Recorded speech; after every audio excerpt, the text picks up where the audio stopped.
கௌரவ பாராளுமன்ற உறுப்பினர் ஸ்ரீதரன் அவர்களுக்கு எதிராகவும் கௌரவ பாராளுமன்ற உறுப்பினர் ஸ்ரீநேசனுக்கு எதிராகவும் தமிழரசு கட்சி என்ற போர்வையில் அவிழ்த்து விடப்படும் சேறு பூசல்கள். ஸ்ரீநேசன் எம்பி அரியநேந்திரனும் மேடையில் இருந்து விட்டாராம். நீங்கள் இருக்கவில்லையா?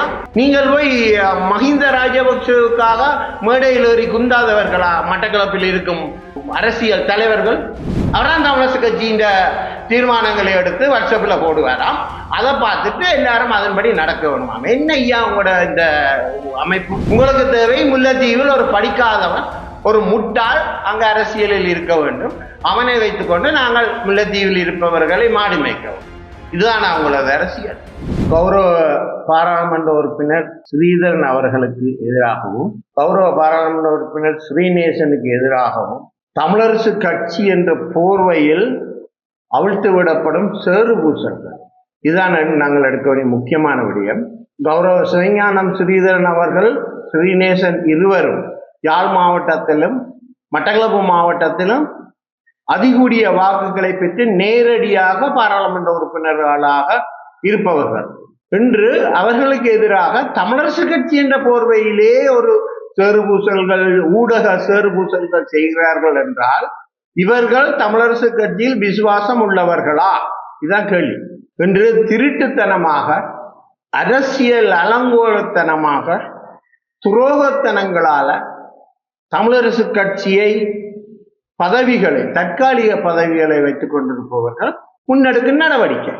மக்களுக்கு நல்லபடியாக தெரியும் யார் இதிலே தமிழ் தேசியத்துடன் உள்ளவர்கள், தமிழரசு கட்சியுடன் உள்ளவர்கள், எவர் இதற்கு எதிராக இந்த தமிழரசு கட்சியை சகதிக்குள் தள்ளுவதற்கு முயற்சிப்பவர்கள் என்பது மக்களுக்கு நன்றாகவே தெரியும்.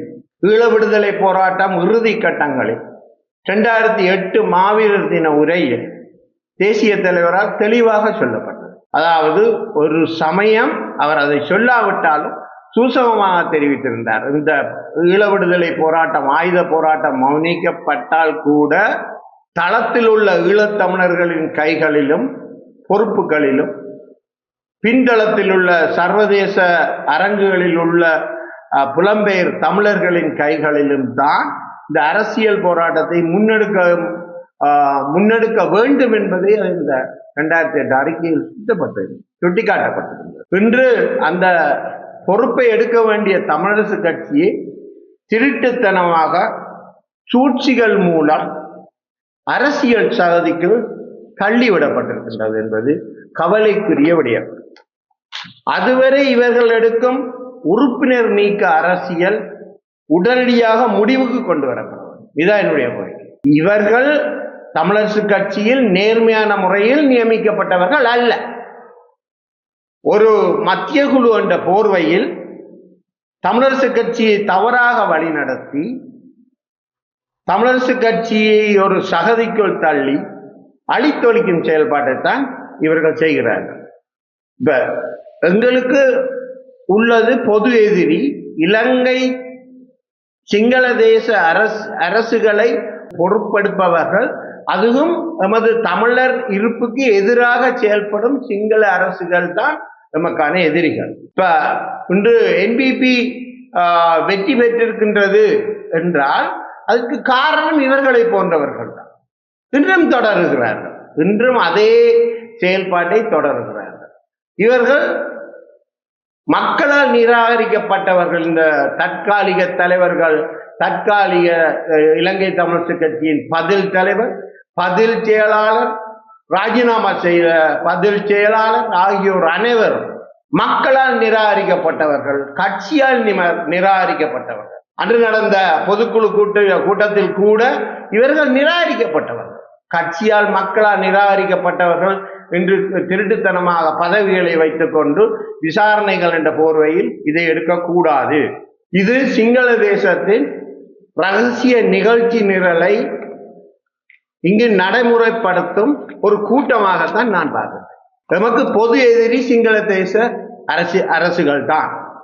அன்று யுஎன்பி வந்தது, யுஎன்பியின் பின்னால் நமது மக்கள் சென்றார்கள். இன்று யாராவது யுஎன்பி என்று சொல்லுகிறார்களா? இல்லை. அதன் பின் எஸ்எல்ஏபி வந்தது, மஹிந்த அரசு வந்தது, அதன் பின்னால் நமது மக்கள் சென்றார்கள், வாக்கு போட்டார்கள், அவர்களை வெல்ல பண்ணினார்கள். இன்று அவர்களுக்கு பின்னால் செல்கிறார்களா? இல்லை. இன்று எமது தமிழரசு கட்சியில் இருப்பவர்கள் செய்த தவறுகளால் என்பிபி வெற்றி பெற்றிருக்கின்றது. நிச்சயமாக அவர்கள் தொடர்ச்சியாக இருக்க போவதில்லை. இவர்களையும் நமது மக்கள் தூக்கி எறிவார்கள். எமது கண்ணின் முன்னால் ஒரு பொது எதிரியும் துரோகியும் இருந்தால் நாம் முதலில் அழிக்க வேண்டியது துரோகியை, எதிரியை அல்ல. எதிரி எப்பொழுதும் நான் அழித்து விடலாம். ஆனால் துரோகிகள் அழிக்கப்படவில்லையாக இருந்தால் ஈழ அரசியல் போராட்டம் ஒட்டுமொத்தமாக முறியடிக்கப்படும். சிங்கள தேசத்தின் நிகழ்ச்சி நிழலில் இவர்கள் இயங்குகிறார்களா என்பதுதான் என்னுடைய கேள்வி. உடனடியாக இலங்கை தமிழரசு கட்சியின் மத்திய குழுவாக இருக்கட்டும், இன்று இருப்பவர்கள் ஒவ்வொரு உறுப்பினர்களாக இருக்கட்டும், ஒரு நியாயமான பக்கச்சார்பற்ற விசாரணை குழு ஒன்றை நியமித்து இவர்களது செயல்பாடுகள் அனைத்தும் விசாரிக்கப்பட வேண்டும். இவர்கள் சிங்கள தேசத்தின் நிகழ்ச்சி நிழலில் இறங்குபவர்கள். அதனால்தான் இன்று இவர்களது அறிக்கைகள் தமிழரசு கட்சி அழிந்தாலும் பரவாயில்லை என்ற மாதிரி இன்று வந்து கொண்டிருக்கின்றனர். ஸ்ரீநேசன் எம்பி அரியநேந்திரனும் மேடையில் இருந்து விட்டாராம். எனவே அவரை உடனடியாக அவரிடம் விளக்கம் கேட்க வேண்டும். நீங்கள் இருக்கவில்லையா? நீங்கள் போய் மஹிந்த ராஜபக்சவுக்காக மேடையில் ஏறி குந்தாதவர்களா மட்டக்களப்பில் இருக்கும் அரசியல் தலைவர்கள்? நீங்கள் மஹிந்த ராஜபக்ச சாமரம் வீசவில்லையா?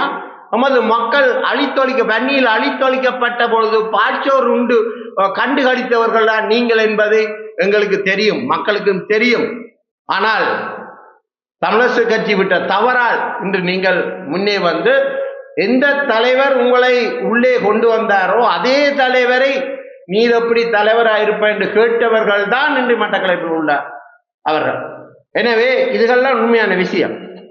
சரி, அரியநேந்திரனுடன் அவர் கூடி குழாவினார், கேட்க வேண்டும் என்று நீங்கள் சொல்லுகிறீர்கள். நான் சொல்றேன்டா, விசாரணை என்றால் அது அடிமட்டத்தில் இருந்து வரப்பட வேண்டும். தற்காலிகமாக இந்த பதவிகளை பொறுப்படுத்தவர்களின் காலத்தில் இருந்து தொடங்குவதல்ல இந்த விசாரணைகள். இந்த விசாரணைகள் என்று எமது தலைவர்கள் தவறு விட்டார்களோ, எவரை இங்கு தேசிய பட்டியல்களில் கொண்டு வந்து இந்த தமிழ் தேசிய அரசியலில் அலங்கோலம் செய்யப்பட்டார்களோ, செய்வதற்கு வழி விட்டார்களோ அந்த இடத்திலிருந்து தொடங்க வேண்டும். சம்பந்தன் ஐயா எப்பொழுது சுமந்திரனை கொண்டு வந்தாரோ அந்த நேரத்தில் இருந்து இந்த விசாரணைகள் தொடங்கப்பட வேண்டும். எந்த நேரத்தில் மாவை சேனாதிராஜா ஐயா ஒருவரை மட்டக்களப்பில் கொண்டாரோ அந்த இடத்தில் இருந்து இந்த விசாரணைகள் தொடங்கப்பட வேண்டும். இப்பொழுது அரியநேந்திரனுக்கு பக்கத்தில் இருந்ததுக்காக தொடங்கப்படக்கூடாது. உங்களுக்கு தெரியும், தமிழரசு கட்சியை ஒரு வழக்கு போட்டு எமது பொதுக்குழுவை நிர்மூலமாக்கி எமது கட்சியையும் நிர்மூலமாக்கிய ஒருவர், அவர் அந்த நிகழ்ச்சியை தடை செய்ய அந்த நீதிமன்றம் ஊடாக அந்த தடை உத்தரவை எடுத்த காலத்தில் அந்த சூடு அடங்க முன்னம் அவரை தன்னுடைய வீட்டில் கூட்டி ஒரு நிகழ்வில் தங்களது வீட்டில் இந்த தலைமைகள் கூப்பிட்டு விருந்துண்டு மகிழ்ந்தார்கள்.